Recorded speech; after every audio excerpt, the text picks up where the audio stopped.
Selamat petang, salam sejahtera. Pada awalnya, orang menyangka pembekuan berkenan akaun bersatu dipercayai ada kaitan dengan siasatan SPRM terhadap dana rangsangan kerajaan berjumlah RM92.5 bilion.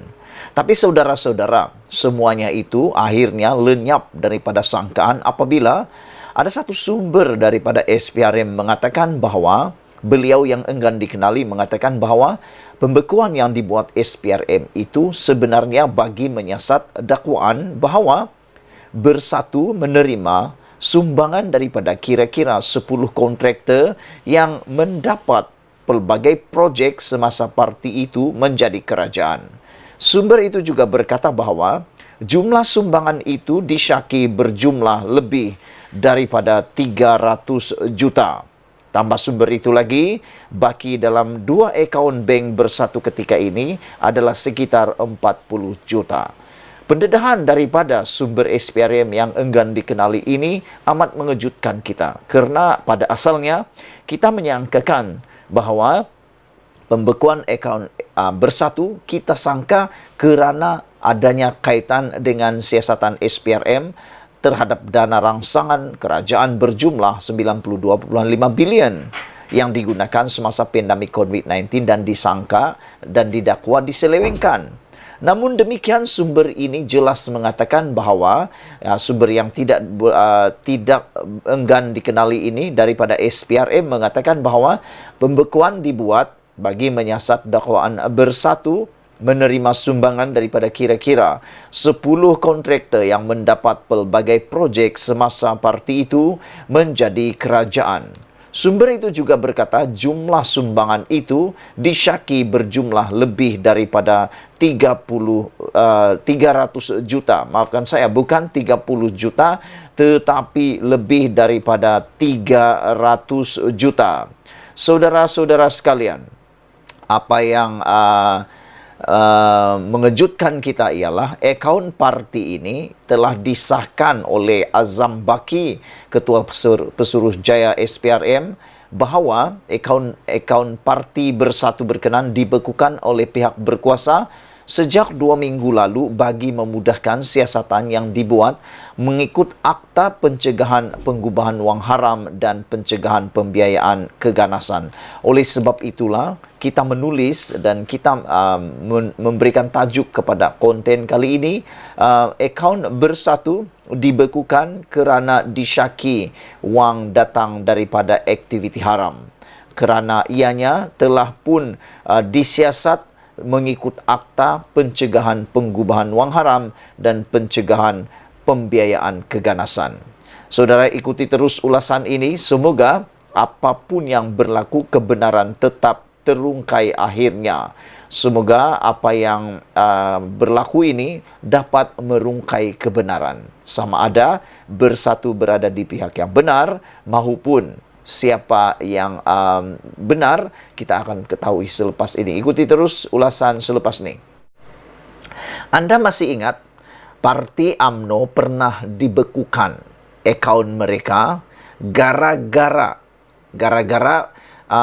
siasatan SPRM terhadap 1MDB dan juga gara-gara adanya kononnya derma daripada Arab Saudi, putra Arab Saudi yang itu melibatkan jumlah yang lebih besar. Tetapi ketika akaun itu dibekukan, ada duit dalam akaun Barisan Nasional UMNO, maafkan saya, dalam akaun UMNO ada lebih daripada 100 juta. Tetapi kali ini ianya bukan tentang UMNO pula. UMNO telah dibekukan tetapi sekarang telah pun dibuka semula.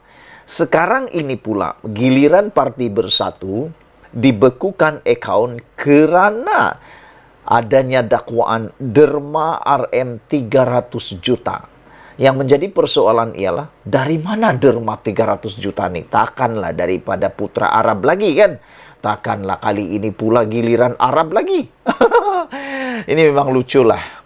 Balik-balik derma. Itulah sebabnya saya sangat menyokong apabila ada ahli-ahli parlimen yang mengusulkan, bahkan ada NGO, aktivis-aktivis yang memohon dan mahu supaya dibentangkan satu rang undang-undang pendanaan politik yang lebih telus, yang lebih jitu, yang lebih detail dan lebih terperinci supaya pendanaan politik ini dapat dikawal dengan lebih baik. Contohnya, derma itu didetailkan. Kedua, dihadkan jumlah uang di dalam satu-satu parti supaya tidak ada berlaku lagi seperti ini. Kalau lebih duit dalam had tersebut, contohnya dalam satu akaun itu hanya dibenarkan 100 juta untuk satu parti, lebih daripada itu perlu diisytiharkan melalui Bank Negara Malaysia, melalui SPRM, supaya ianya tidaklah terlalu mencurigakan. Anda setuju dengan saya? Kalau Anda setuju, tekan butang subscribe dan tinggalkan komen kamu. Yang hangat pada petang ini ialah apabila ada sumber mendedahkan, akaun Bersatu dibekukan kerana derma RM 300 juta. Wah, soalan paling besar cepu emas untuk kita semua malam ini ialah dari mana derma 300 juta itu? Siapakah gerangannya yang sangat baik hati dan kaya raya luar biasa ini? Dan dari mana gerangannya 300 juta ini? Dan untuk apa? Banyak gila nih, bukan sedikit nih bosku. Baik, sehari selepas mendedahkan akaunnya kepada umum, Suruhanjaya Pencegahan Rasuah SPRM memberitahu akaun berkenan sudah dibekukan agensi terbabit. Ketika dihubungi Malaysia Kini, Ketua Pesuruhjaya SPRM Azam Baki mengesahkan pembekuan tersebut. Katanya akaun parti berkenan dibekukan pihak berkuasa sejak 2 minggu lalu bagi memudahkan siasatan yang dibuat mengikut Akta Pencegahan Pengubahan Wang Haram dan Pencegahan Pembiayaan Keganasan. Bagaimanapun, Azam Baki enggan mengulas lebih lanjut. Pada awalnya, pembekuan berkenan dipercayai ada kaitan dengan siasatan SPRM terhadap dana rangsangan kerajaan berjumlah RM92.5 bilion semasa pandemik COVID-19 dan didakwa diselewengkan. Bagaimanapun, satu sumber memberitahu atau sumber SPRM yang enggan dikenali berkata, pembekuan dibuat bagi menyiasat dakwaan Bersatu menerima sumbangan daripada kira-kira 10 kontraktor yang mendapat pelbagai projek semasa parti itu menjadi kerajaan. Sumber itu berkata, jumlah sumbangan itu disyaki berjumlah lebih 300 juta. Yang ini saya nak ulang balik. Bayangkan, menurut sumber SPRM ini yang enggan dikenali. Biasanya sumber macam ini boleh dipercayai, cuma dia tak mahu dikenali. Dan biasanya akan akhirnya terdedah juga sepenuhnya kebenarannya. Menurut sumber SPRM ini, pembekuan itu dibuat bagi menyiasat dakwaan Bersatu menerima sumbangan daripada kira-kira 10 kontraktor. 10 kontraktor. Persoalan pertama, siapa 10 kontraktor ini? Ada kaitankah dengan Parti Bersatu? Ada kepentingankah dengan Parti Bersatu? Kita pun tak tahu. Apa kontrak yang dia dapat pun kita pun tak tahu. SPRM saja yang akan siasat dan tahu. Dan menurut sumber ini, 10 kontraktor ini mendapat pelbagai projek semasa parti itu menjadi kerajaan. Perkataan pelbagai itu paling menyengat di telinga kita. Sumber itu juga berkata jumlah sumbangan itu disyaki berjumlah lebih 300 juta. Kalau ini bermakna setiap daripada kontraktor ini mendermakan, kalau dipuratakan, mendermakan 30 juta setiap orang. Bayangkan 30 juta. Berapa banyak itu? Kalau 30 juta dia derma, yang dia untung berapa? Kamu pikirlah sendiri. Tambah sumber lagi. Baki dalam 2 akaun bank Bersatu ketika ini adalah sekitar 40 juta. Jadi bakinya ada 40 juta. Yang lain sudah guna ke? Tak tahu. Pada awal Januari lalu, SPRM menahan seorang ketua pegawai eksekutif sebuah syarikat swasta sebagai suspek dalam siasatannya.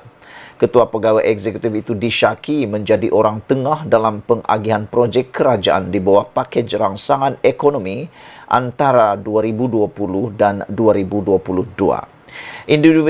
Individu terbabit kemudian didapati seorang ketua bahagian Bersatu. Timbalan Presiden Bersatu Ahmad Faizal Azumu kemudian segera menjarakkan pemimpin tertinggi parti itu, Muhyiddin Yassin, daripada sebarang kesalahan atau penyelewengan. Ada juga dakwaan bahawa sebanyak RM40.5 bilion daripada jumlah tersebut berakhir dalam dana Perikatan Nasional untuk menghadapi PRU 15 lalu. Dakwaan tersebut dinafikan sekeras-kerasnya oleh Muhyiddin. Semalam Bersatu mendedahkan akaun terauditnya untuk mengukuhkan lagi penafian mereka daripada sebarang salah laku. Sekian dulu untuk kali ini. Jangan lupa tinggalkan komen anda, tekan butang subscribe. Kita jumpa lagi. Bye-bye.